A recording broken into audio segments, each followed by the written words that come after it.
story begins in 1907 in a small village in Japan. It is winter, and the scene opens on an extremely poor family. A mother, father, siblings, grandmother, and the protagonist of our story, little Oshin. Oshin is an adorable 7-year-old girl. They all sit together, happily sharing the meager food they have for the day. But Oshin's father is not happy. He looks deeply troubled. Suddenly, he declares, "Oshin, I've decided from now on, you will work. You'll serve as a maid in a wealthy household." But Oshin refuses. She wants to stay with her parents, go to school, and read books. Her mother and grandmother also don't want her to work at such a young age. Yet the family doesn't have enough rice to survive the winter, so her father insists on sending her away in exchange for 2 sacks of rice. When Oshin still refuses, her father loses his temper and tries to hit her. But her mother shields her. The helpless mother and grandmother can do nothing but cry. The next morning, Oshin's mother sits silently by the icy river, lost in sorrow. Oshin calls out to her repeatedly, but she doesn't respond. After some time, the mother faints, and villagers pull her out of the freezing water. The heartbreaking truth is this: unable to bear the thought of bringing another child into such a life of poverty, Oshin's mother had stepped into the freezing river, hoping to lose the unborn baby. The poor mother saw no other way. Witnessing this, little Oshin is heartbroken. She decides she must stand by her family and agrees to work. That night, she wakes up and tells her mother, "I'll go work tomorrow." Her mother refuses, saying she won't send her away. But Oshin is determined. "Mom, all that matters to me is that you live. I'll work, but please never do that again," she says, resting her head on her mother's lap. Her mother then sings her a lullaby, gently lulling her to sleep. Today is the day Oshin has to leave. Before leaving, she makes a little owl out of straw for her brother, something she learned from her grandma. Soon, a few people arrive with sacks of rice. In exchange for that rice, Oshin will have to work. And now, it's time for her to go. Her mother dresses her in a kimono that she stitched herself. Her mother tells her from now on, she'll be on her own. She must take care of herself. But if at any time it feels too hard to bear, she should come back home. Her mother will always be waiting right here for her. Saying this, her mother can no longer hold back her tears. Her grandma puts a coin in her hand and says, "I can't give you more than this." Then she hugs Oshin tightly. Today, this little girl is leaving her home to work. Leaving her parents behind is heartbreaking for Oshin, and it hurts her mother just as much. Even though her father is sending her off to work, watching her leave is too much for him too. He breaks down crying. And so, with a heavy heart, Oshin sets out to begin her new life as a worker. From today, Oshin's working life begins. Early in the morning, she wakes up and draws water from the well. Then she's told to light the cooking fire. She does so and helps with the cooking. Once the food is ready, the staff gathers to eat. Oshin is starving. Seeing such delicious food makes her very happy, but she doesn't know she's not allowed to eat. The lady of the house drags her outside and tells her to leave the room. When Oshin fails to step off the expensive mat properly, she is beaten. Then she is told to clean the entire house. Even with an empty stomach, Oshin does all the work. Later, she is finally told she can eat. Overjoyed, she goes to the kitchen only to find there is no rice left in the bowl. When she tells the lady, she points to the few grains stuck on the edge of the pot and tells her to eat that. Pushing aside her sadness, Oshin eats those scraps with deep satisfaction.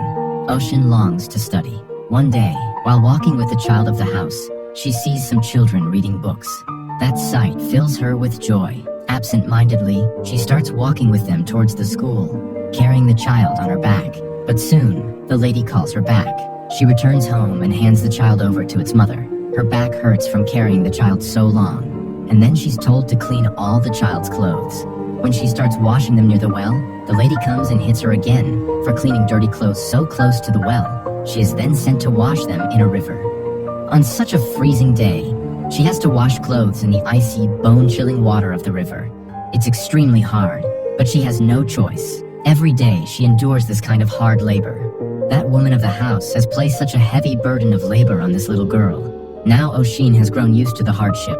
She even starts finishing all the tasks before being told. Days were passing like this.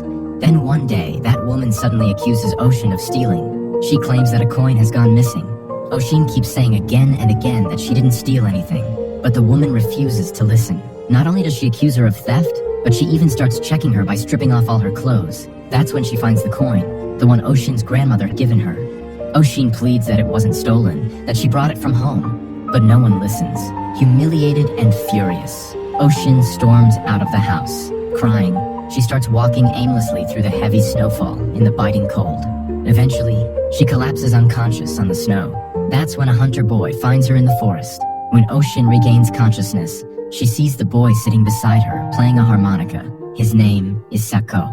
Sako gently tells her not to worry, that she will be fine. He offers her some hot soup. Soon, Matsuzo arrives with Sako and explains everything to Oshin. He tells her how Sako found her yesterday, brought her back, and stayed up all night to care for her. Gratefulness fills Oshin's heart. She feels a deep sense of respect and thankfulness towards Sako. Meanwhile, back at the house where Oshin worked, it's revealed that it was actually the woman's own son, who had taken the coin to pay at a shop. Oshin had not stolen anything. Even after finding this out, the woman feels no regret, no remorse for falsely accusing Oshin. The next morning, Matsuzo offers to take Oshin back to her home, but Oshin doesn't want to go. She has nowhere to return to. Matsuzo refuses at first, but then Sako says she can stay. Actually, Sako himself is hiding. He's a deserter from war, and Matsuzo is helping to keep him hidden. Taking care of a child puts them at risk, but Sako cannot turn her away. Oshin thanks him deeply for letting her stay. She tells him how she was falsely accused of theft. That's when Sako asks her, "Do you know what your name means?" Oshin means faith, truth. Your name is beautiful, and just like your name, you must live a beautiful, meaningful life. From then on, Oshin always stayed with Sako. One day, Sako suddenly becomes very ill. Oshin doesn't understand what's wrong. Matsuzo explains, Sako is a former soldier. He went to war, and one of the bullets is still inside his body. Witnessing death all around, Sako was deeply traumatized and ran away from the battlefield. That night, Oshin takes care of him tenderly, pressing cool cloths to his forehead. A deep, affectionate bond grows between Oshin and Sako. One day, she sees Sako reading a book. She tells him how much she wishes to go to school. Moved, Sako starts teaching her. He shows her the alphabet, teaches her to read and write. One day, while reading a war poem together, Oshin asks, "You were shot in the war. You must be proud, right?" Sako gently explains, "To win a war, you must take many lives. War can never be a good path." In this way, Sako helps Oshin understand the deeper truths of life. Now Oshin is very happy living with Sako. She has never felt such joy, living with two strangers who treated her with such warmth. The whole winter passes in this warmth and happiness. But now, it's time for Oshin to return home. She doesn't want to leave. She's truly happy here. Why should she go? But Sako cannot keep her. She has a long life ahead, and she must live it well. He cannot let this little girl's life be wasted away in the mountains. Sako gives her his harmonica and says, "Always keep this with you and live your life well." Then he lifts her onto his back and starts the journey to take her home. As they approach the village and prepare to say goodbye, a group of army men arrive. They immediately recognize Sako as the deserter from the war and try to arrest him, and Oshin as well. But Sako refuses to let Oshin be arrested. He tells her, "Live your life well." Then, as he tries to escape, the soldiers shoot him.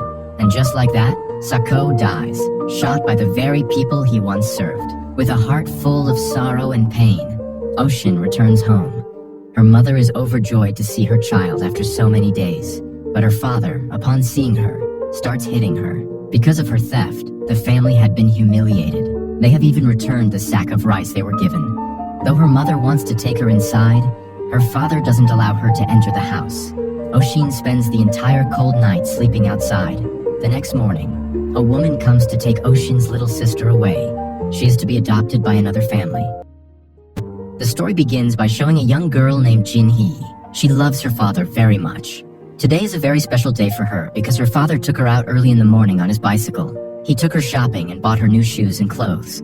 Then, he took her to a restaurant and fed her. Jin-hee was very happy. At night, she sat behind her father on the bicycle, resting her head on his back, feeling a wonderful peace as they returned home. That night, she fell asleep beside her father.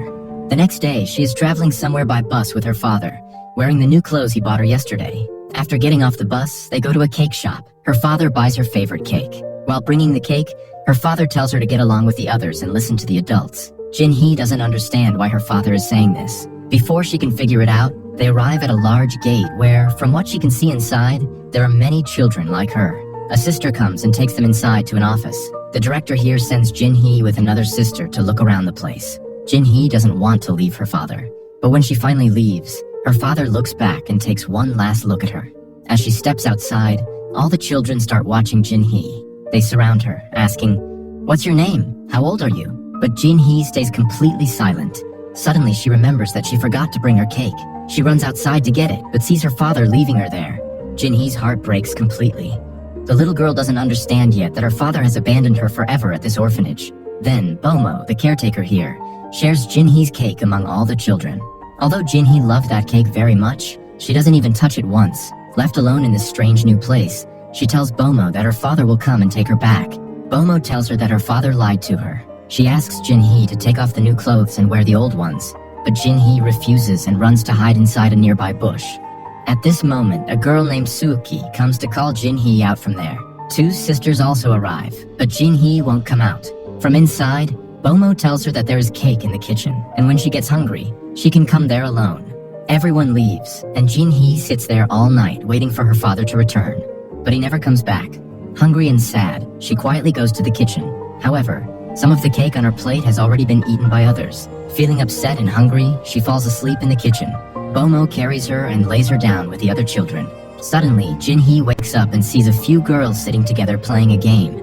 They were playing with tarot cards. There is a belief that tarot cards can reveal the past, present, and future. According to one card, a guest was supposed to come. A little girl says, "Yes, the new girl came today." Then the oldest girl among them, Oshin, says, "She's not a guest, she's one of us now. She has come to stay." Jin-hee hears this quietly. Her heart sinks and she begins to cry silently. The next day, although everyone else eats, Jin-hee doesn't touch her food. When Bomo repeatedly tells her to eat, she throws the food bowl away. Bomo tells her to clean it up, but Jin-hee sits still like a stone. At that moment, Suki cleans the floor with a cloth on Jin-hee's behalf and tells her, "This isn't your home, so don't act like that here." Jin-hee goes to the director and asks to call her father, but the director doesn't have her father's phone number or address. Jin-hee says, "This is a place for orphans, but I'm not an orphan. My father bought me new clothes to take me on a trip. Give those back. I'm leaving now." The director replies, "Where will you go?"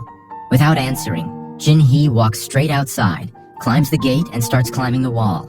Everyone tells her to come down, but Jin-hee doesn't listen. Suki climbs up to bring her down, but fails. Then Bomo comes, opens the gate lock, and says, "You can go." Saying this, she walks away with everyone. As everyone leaves, Jin-hee slowly climbs down in fear and walks outside.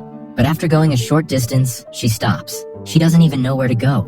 In truth, Bomo left her alone on purpose because she had been a caretaker here for a long time and had seen this kind of behavior many times before. She knew very well that even if Jin-hee says she wants to leave, she actually won't. At night, Jin-hee quietly goes to the kitchen and finds there's no rice left in the pot, but she's hungry. So she starts eating the bits of rice stuck to the pot. Later, when she goes to the bathroom, she sees Suki washing some clothes stained with blood. Jin-hee quickly returns to her room. Inside, Oshin is doing a tarot card reading with the other kids. In the game, Oshin draws a love card. She blushes, and everyone says that means Seong-soo will come tomorrow. Oshin likes Seong-soo, the vegetable seller's son. Now, for the first time, Jin-hee comes on her own and sits beside the other kids. Slowly, she starts looking for happiness here and tries to bond with the others. Before going to bed, Suki tells Jin-hee not to tell anyone about the blood-stained clothes. The next day, all the kids dress up in new clothes. They're going to the church to pray. On the way, Oshin sees Seong-soo coming and becomes very happy. Though she likes him, she hasn't told him yet. Oshin is older than the other kids and has a bad leg. She limps while walking. Maybe that's why no family has adopted her. After returning from church, Bomo cuts Jin-hee's hair. Then, at the hospital, Jin-hee and the other kids go through full checkups, height, weight, blood test, color blindness test, and everything else. This is how all the kids are cared for. The doctor asks Jin-hee, "Do you know why you were brought to the orphanage?" Jin-hee replies, "Maybe because of my stepbrother." After her mother died, she lived with her father and grandmother. One day, her father remarried and brought a stepmother and a little stepbrother. While everyone was talking, she held her baby brother in another room. The safety pin on her dress accidentally pricked him and made him bleed. Her stepmother claimed Jin-hee did it on purpose and that she wanted to kill the baby. Maybe that's why her father left her here. Jin-hee begins to cry while saying all this. One day, Jin-hee and Suki find an injured bird. They realize they can't leave there or it will die. Jin-hee asks Suki why there was blood on her clothes. Suki replies that she started her period. Jin-hee curiously asks why it has to be kept a secret. Suki explains that girls who have already started their period are not wanted by adoptive families. That's why she hides it. Jinhee and Suki can't leave the bird like that. It needs food, so they sneak into the kitchen to steal some. There, they find Yeshin crying. A middle-aged couple wants to adopt her, but she tells Bomo she doesn't want to go with them. That family only wants her so they can make her work. Bomo tries to explain to her, "You should be thankful. Despite your age and leg problem, they still want to adopt you." But Yeshin cries and walks away.